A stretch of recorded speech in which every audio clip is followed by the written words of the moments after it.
Hello guys, CS Game here, welcome back to another video. Now in this video we're going to be playing more Sucker for Love. Now in the last video we ended off here where we had like two choices. We can either stay with Lynetta or go with Esther. And for this video I'm going to be doing Esther's route, as she's like the new content stuff. Because I feel like Lynetta's spellbook and all that will be mostly the same, so I want to get some new fresh content. So let's start with these, shall we? I think we have to open our curtains to let her in. Yeah, there she is. Talk to her. Hey Esther? Why was there like a fart? Don't do that! Well, all I did was say hello. Don't speak my name, dearest. There's a reason I am she who is not to be named. A mortal saying Esther summons me to them. If I can't say your name, then what am I supposed to call you? You have many options. You may call me your majesty, your grace, my king. You could even call me your royal highness if you're feeling particularly subservient. Esther. Stop that! That's kind of funny. Like how you can just say it like that. So anyway, what do we do with these spell books? Oh, it's not spellbook. This is the play that we're doing. Okay, backstage in a closed room with a mirror prepared for the host scene 2. Apply the masquerade mask. Okay. Elegant robes and a ritual knife. We've got the knife, so we just need the robes. I won't say they're exactly elegant, but they are robes. Okay, now we just look in the mirror. Alright, looks like everything is in place. I feel a little gussied up. Even for me, this outfit's pretty loud. But even so, the beauty of this whole ensemble is out of this world. If Lynetta is showing in here, I better meet with Esther in the other room. All I have to do is stand where the planet's light can reach me and... I already know what you're going to say, your highness. Yellow is more your colour than mine, but I still look pretty good, right? You clean up well. I'm impressed. You'd be presentable before my royal court in that. It's a pretty snug fit. The mask almost feels alive, like it's molding to fit my face perfectly. Quite the opposite, dearest. Your face is molding to fit the mask. I feel a twist of metal digging into my temple. Ouch. It's stuck to my face somehow. Ow. Ow! The thing, it really won't come off. I may have failed to mention that we reenact the play with deadly accuracy. From this point on in the play, your character never removes his mask. So neither shall you. This surely shouldn't be a problem for someone who is planning to be my eternal servant. Correct? I can't even blink anymore. My eyes are stretched to meet the eye in different metal of the eye holes. The mask and your face have become one. Your every pore is now gilt in gold. This is...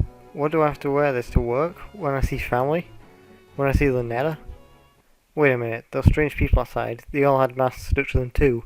Are they past followers who became Esther's servants? Is that going to be my fate? I mean, maybe. We don't know. Anyway, we've done that, so we need an interior that's well lit. Okay. That's on. Yeah, I think everything's well lit. Okay. Drag it slowly.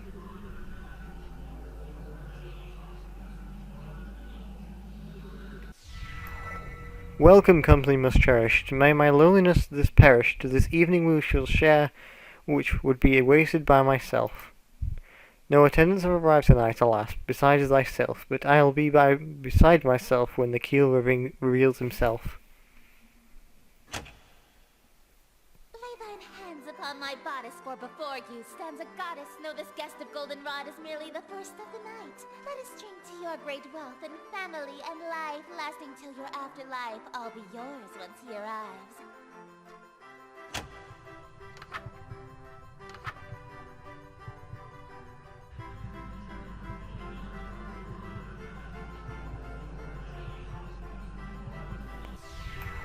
Yes, until my schemes may flourish, we shall haunt my empty fortress. Let us dance a willing dervish while we feed our appetites.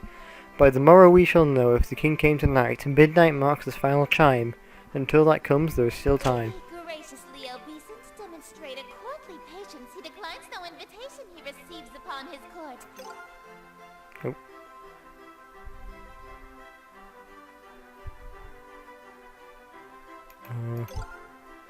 There we go. Sorry, I didn't mean to do that. All who live in doomed Yatil will know without report. The king arrived by your escort. A prophecy of grim import.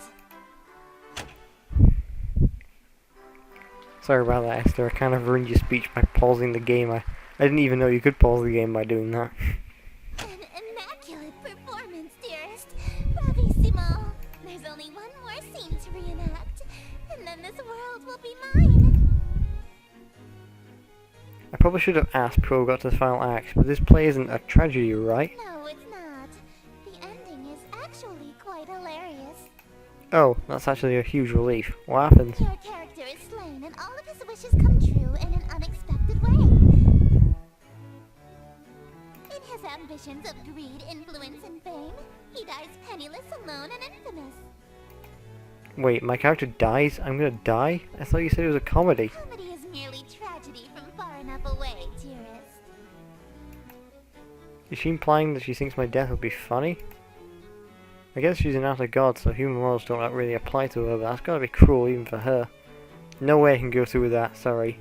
I don't want to die I again. anticipated that you might get cold feet after learning of your character. However, my wrath is terror far beyond a touch of stage fright. So, for your sake, dearest, do the f***ing scene.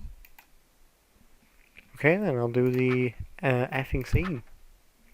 Okay, banquet. Prepare for scene 3 by doing the following. Receive ingredients from cold storage, write red fire candles, and let the king into the room. Okay, so red fire candles, ingredients, and the king is in the room. What are you gonna say now? What is it now? I was just thinking, you know how saying your name summons you? Yes? What of it? There's an old myth that saying, Mary in the mirror, say 3 times at midnight summons an angry demon to your room. Really? I've never heard of such a ritual. Does it work? It summoned my neighbour telling me to shut the F up and to go to bed of some sort. Okay. Those are making a mistake. Okay.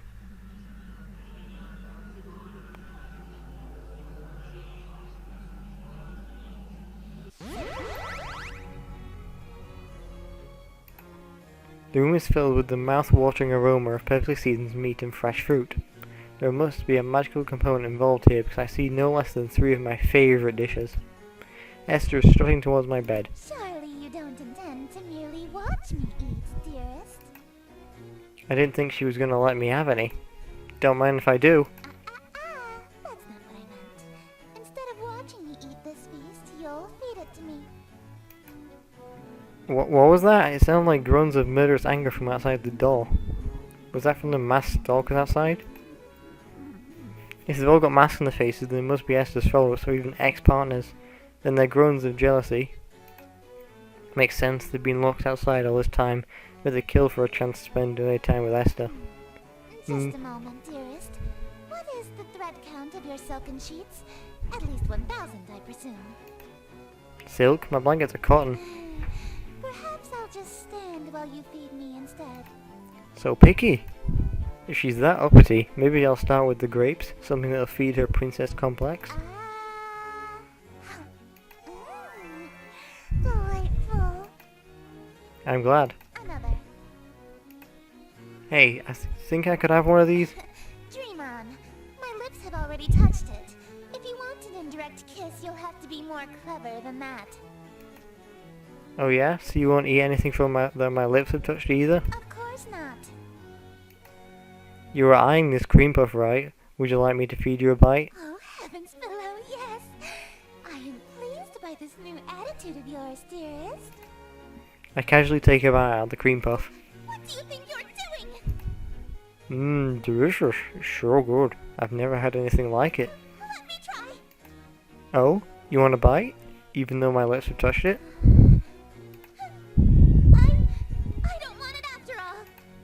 Well, if you don't want it, then I guess I can have some now, right? Hey, hold on. Mmm, it's really delicious. Nothing tastes better than food with a twist of eldritch magics. It's a shame you don't want any of it. What's it gonna be? Watch me eat your favourite dessert or suffer an indirect kiss? What was that? I order you to hand over the cream puff. Very well, my king. I offer over the other half of the cream puff to her eager hands instead. Mm. I forgot I was hand feeding her. Her lips were insanely soft against my fingers. It really is delightful. She's damn cute when she drops a sadistic font. I do more, but I feel those husks staring jealous daggers into my back. They'll tear my head off if I let this go on. Shouldn't we save some of this for the play? It'll hurt the performance if we eat the entire set, won't it? I suppose. Very well. Let us resume the play. Okay, perform Act 3. Setting interior no lights beside open window. Okay. The lights are off.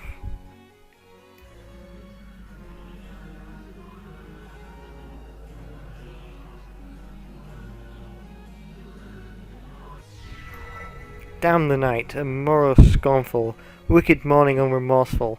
White a night must I be mournful for ambitions unfulfilled.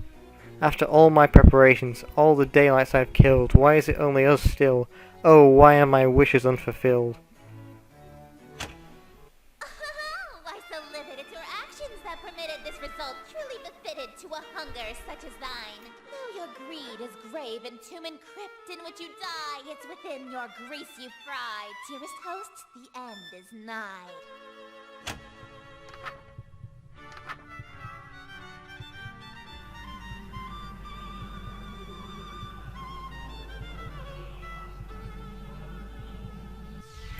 Wretched guest, you've come to mock me, for bemusement thou wast talking, and in town you stalked me, watch my schemes fall apart.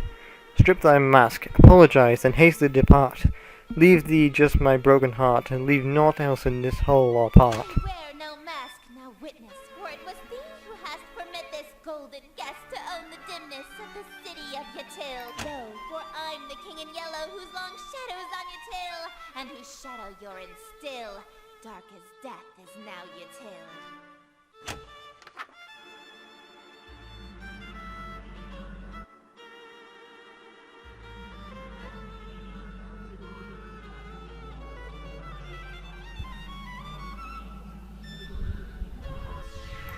Ugh! Draw thy blade from my concussion. My life reached its conclusion. Cruelty matched by your delusion that you are truly the king. Yes! You have granted all my wishes, not forsaken me. If indeed you were the king, why would you have murdered me? As I've granted all your wishes, I'm afraid I disagree. All alone you are with all of your remaining family. And as vision turns to darkness, you have claim to all you see. And you'll wear that mask and robe for the rest of all your life indeed. And the strong will fall to illness, haunt you too with crippling stillness, and none left alive to witness my ascension to Yatil. And from the catacombs shall spill the cries of innocence laid still. We heard from lady and from smithy and from throne to peasant mill. Cries unprecedented in the history of Yatil. Wails unlike they'll ever be again in dark Yatil. That your invitations quill brought the king to Black Yatil.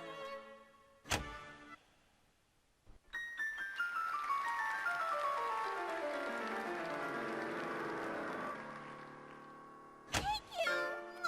Oh, thank you! You're all too kind. Listen to that applause, dearest. The euphoria of a flawless recitation. Innumerable voices make up the cacophony of cheering outside my door. Fanatical revelry, screams of terror, and sadistic amusement all amongst the thunderous applause. The king has come. Smiles, dearest, smiles! Aren't you proud of yourself? Why? Why didn't you use a stage knife? I'm really bleeding out here. My blood streams from a gaping wound in my chest. My abdomen is unseamed. To ensure you stay in character, call it method acting, if you will. Oh, with sweet sorrow the curtain falls, and the show begins. The stage is now set for you to inscribe the yellow sign. Do this, and I will bestow upon you the smooch I promised. You mean the smooches you promised? Plural. You said you'd give me 2. Even now, that's really all you can think about? Your world is about to be enslaved by a horror from beyond the stars. You're dying from a stab wound, and you're worried about smooches? You are an interesting human.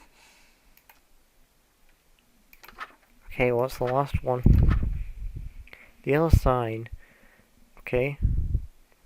You get a permanent and irreversible obsession with the king, Hakort and Carcosa. If you're content to spend your life with the king, dim all the lights leaving your window open and light blackfire candles, then do the shape. That's blackfire candles, dim all lights, and put the sign. There we go. Behold, the yellow sign. Become my slave, my eternal captive audience. I am entropy, disorder. Where things are built tall, I appear to knock them down. Monuments, nations, relationships. Some of these husks have wedding rings on their fingers. I steal the hearts and minds of the rich or powerful to break them, and litter my court with them like gold dust.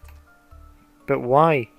Why me of all people? I'm broke. Because I am the breeze of chaos that knocks down any tower that challenges the grandness of my court. Your relationship with my sister was one of those things.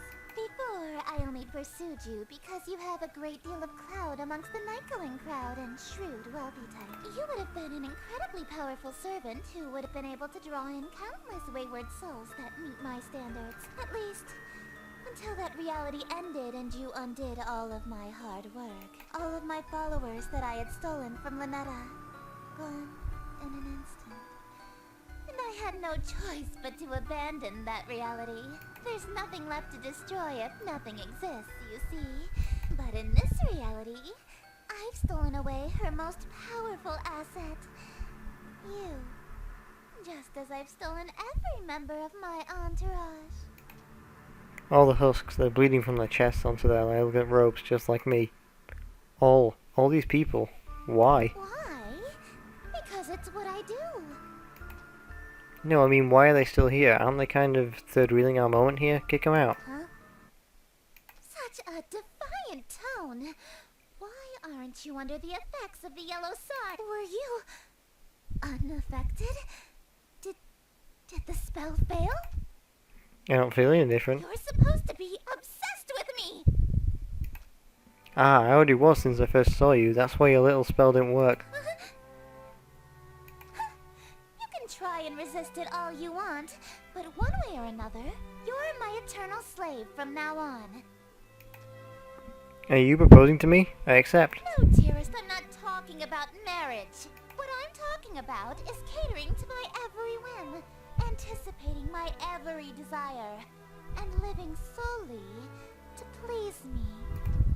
Yeah, that sounds like marriage. No! I'm talking about a servitude where you do nothing but kiss the ground I walk on and revere me for all of time. A servitude unlike anything on Earth, where you never so much as think of anyone else. No, we have that on Earth, and it's called marriage. It's different! Is not. Is too! How so? It means no freedom. Forever. You are only permitted to do as I say. Yep. And it means preparing every single one of my meals for me, whenever I so wish. Yeah, for sure. And it means never being allowed to quit your servitude. You'll never be free of me so long as you live. Until death do us apart, even. Exactly. Yeah, okay, I'm sorry, but you're literally just describing marriage. I mean, hey, if that's what you want, then I'm in. Let's get married. Dearest, you shouldn't. I stole you away. I ruined your relationship with Lynetta. I preferred you from the beginning. I already broke up with Lynetta in the other reality, actually. Why are you being so persistent? You can't really want to marry me that badly. You're just trying to act all smooth, so I give you your second smooch. Save it for our wedding day. You can't be serious, right? He was serious. Oh, that's cool. He has a little bandage on his chest, as if that's where he's been patched up after his bleeding. I guess that was the good ending of Esther's route. Cool. Sucker for love. First date. So anyway, thank you guys so much for watching. We'll do I mean, maybe not, since there seems to be a lot of endings to that one. But yeah, just thank you guys for watching, and I'll see you guys in the next video. Bye guys.